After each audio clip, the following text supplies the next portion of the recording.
I mean, Dan Hurley's an amazing head coach, and they just ran the table again in dominant fashion. But I'm just going to have to go ahead and lock Iowa State in, as repeats are so difficult nowadays. Statistically, Oregon, nothing about Oregon jumps out. Make sure your watch is timed up. State, I saw that route. The NC State route was the Texas Tech. I saw that you sent a message in the group chat. I sent a message in the group chat recently. Saturday night. I said, "Go Lobos." Hi, this is Ben Tomasic, and I won Outsider Opinions 4th Bracket Challenge.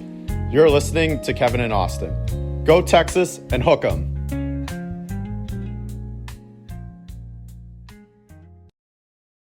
What's up, y'all? Welcome to our NCAA Opinions of the Week. It is a 3-person group in today's episode, but we are joined by Seth, the winner of the bracket. But before we get to Seth, we'll get to, of course, my all-time companion, Austin. Yeah, this was I had a lot of good brackets this year. This is one of my best years since the Baylor year in 2021 for brackets. But my champion didn't win. Even my second place usually didn't actually make it all the way there. Seth's a good friend of mine. I told him that he would be able to be on the channel if he did win the bracket challenge, and lo and behold, he did. Seth, why did you pick Florida to win? You know, there was 3 teams I was stuck on: Duke, Florida, and Texas Tech. And of course, Texas Tech and Florida had to play each other in the Elite Eight, and I just felt like whoever won that matchup was winning the whole thing. I mean, they said everything you want in a championship team. Yeah, and kind of to talk about the bracket, Seth won with 132 points. Our bracket was 11. We had Duke winning. A lot of people had Duke. The only two contestants that had Florida was Seth and then Jeffrey Dean at number 2. But yeah, kind of talking about Florida, what do you think about sort of their coaching? Because I saw they had no top 100 recruits. That was something I saw in regards to the win. Yeah, I mean, I think that's kind of a I'm not gonna say cherry pick stat, but I mean, they just built their team through the portal, basically. I mean, you get Elijah Martin from FAU. I mean, they were at the Final Four just a couple years ago. Walter Clayton Jr. from Iona. I mean, that dude, everyone saw him in the tournament. Everyone knows his name now. And I mean, everyone they had on their team was just, I mean, they didn't have like very few people that were like homegrown on their team, but they just really built their team in the portal. So I mean, I guess it's kind of impressive, kind of not at the same time, I feel like. I do think it's cool that a lot of those people were from Florida. I think that's Yeah. cool, but they weren't homegrown, as Seth mentioned. I think an important thing to realize is that Todd Golden didn't mold Walter Clayton Jr. into Walter Clayton Jr. Same thing with Elijah Martin. They came into be with their previous coaches, with Dusty May or with Rick Pitino. So I don't think it's interesting that they didn't have a top 100 recruit, but when they came to that school, they were as good as a top 100 recruit. They were that good when they came there. Elijah Martin was on the all-tournament team, and he didn't even make the championship game. He was the only one from the Final Four that didn't make the championship game to be on the first team all-tournament team. That's a very good transfer portal get. So I don't think it was all Todd Golden. These players are just that good. Yeah, that makes me feel better because I was, to be completely honest, rooting against Florida because there is some off-the-court stuff with Golden. That's just entirely interesting situation going on there. But yeah, the game was really impressive with Houston and Florida. It came down, really close game. So were there any doubts, Seth, when the final seconds were coming down, especially with Florida down in that game? Yeah, I mean, I think of the tournament, Houston has the best coach. I mean, Kevin Sampson's just drawing up plays. I mean, like we saw against Purdue, he had that amazing inbounds play that they won the game off of. And I thought Magic was about to strike again. I mean, I thought Lightning was about to strike twice there, but just unfortunate. I mean, every champion has to be lucky. In Florida, I saw a stat that they were trailing for 44 combined minutes in the whole tournament. So I mean, they're just a clutch team. So they did their thing, I guess. Florida survived a lot of very close calls between the UConn game, obviously the Tech game, and then the Houston games. Those are the three biggest culprits. Yeah, Auburn was close there for a while, but didn't really feel the same. I'm shocked with this one because it wasn't Walter Clayton Jr. that actually pulled them out of it. Sure, he made some free throws towards the end, but it was kind of Houston self-combusting more than it is Walter Clayton Jr. punishing them for their mistakes. That last play, it did seem, after talking with some people, that they were hunting for the game. They were hunting for a three. They were not trying to drive the lane. They were not trying to get anything close. They wanted to win the game. And that's the default of that, is that you could lose the game right here and now. And they did end up doing that.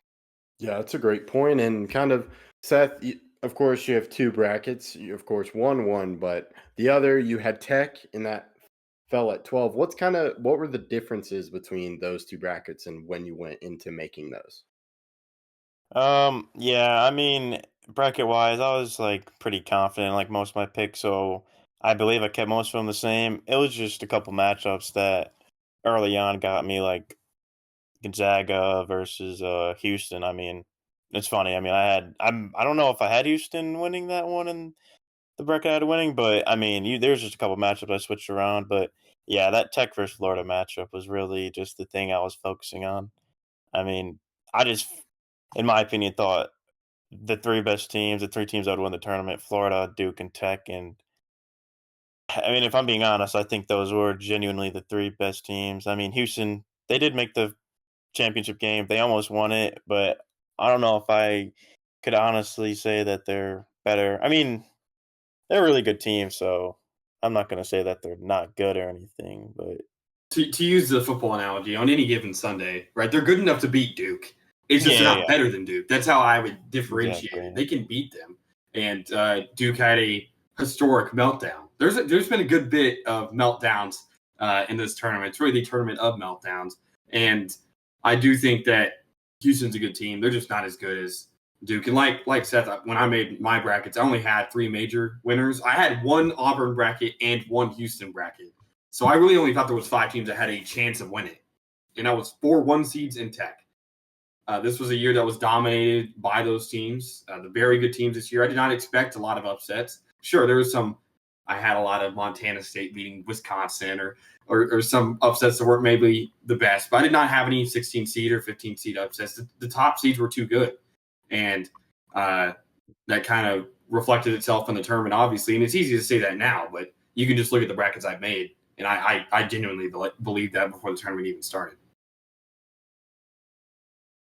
Yeah, and sort of talking about that, just in general, Florida, they also did get hot at the right time, and they just came from the SEC, kind of looking at this really does kind of cement the SEC being a great conference team. I know you're a Michigan fan, Seth. That's a little hint at the liner for the viewers. But kind of how did you view the Michigan and just the Big Ten versus the SEC?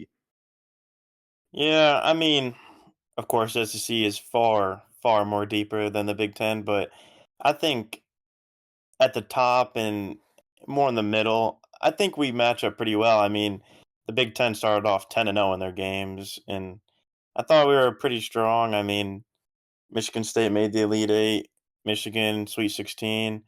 I mean, it's not like any of the teams got blown out in their like games for the most part. I don't really think they did. But yeah, I mean, I thought the Big Ten and SEC were pretty evenly matched, but of course, I mean, the SEC had just some amazing teams. I mean, Auburn and Florida both made the Final Four, so for sure the SEC is better, but I thought the Big Ten matched up pretty well with them. Yeah, the only Big Ten team I could think of that got blown out. Did UCLA get blown out against Tennessee? Or is that game like 20? I think, yeah, it was like 18 to 20 points they lost Okay. by. So you don't have to call that Yeah. blowout. I just remember them. They were never in that game. No. We'll let you talk about them, though. This is your team. Talk about Michigan next year. How do you feel about their chances, realistically, and then as a fan as well? Yeah, I mean, Dusty May, I feel like he likes to run a more guard-style offense, and this team really didn't reflect it with the guards we had. I mean, our best one was Trey Donaldson, and you don't know what you're going to get out of him. Roddy Gale as well. He was just a shell of himself most of the season until that Texas A&M game when he just had a crazy outburst of 26 points. But I think next year we should be much better. I mean, we have a 5-star coming in, Trey McKinney. He looks to be pretty promising from Michigan, coming to the home school. He looks pretty good. We're going to have another year of our guards, minus Trey Donaldson because he's leaving for Miami. LJ Kaysen, I think he could break out. I think Roddy Gale's going to hopefully pick off where he left off. And not to mention we got Yaxel Lendenborg, hopefully from UAB if he doesn't go to the draft. We have Merez Johnson, I think his name is, from Illinois, something like that. And hopefully going to add Ade Mara from UCLA, the 7'3" big from over there. If we can get him too, that'd be a great addition. I think realistically, I think we could win it, but I'd be happy if we made an Elite Eight, Final Four, somewhere around there. I'd be very surprised if Michigan wasn't like a preseason top 10, which we're usually not the best at. I think the last time we got ranked inside the top 10, we didn't even make the tournament. But I'm hoping for big things. I'm hoping for big things with Dusty May. So we're just gonna have to see how that all unfolds.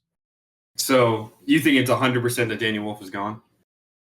Oh yeah, that brother's out of here. That dude was crying at his press conference saying this was like the best year of his life. I mean, if that dude comes back, oh man, I'll be rubbing my fingers together. I would love for him to come back, but I know he's not.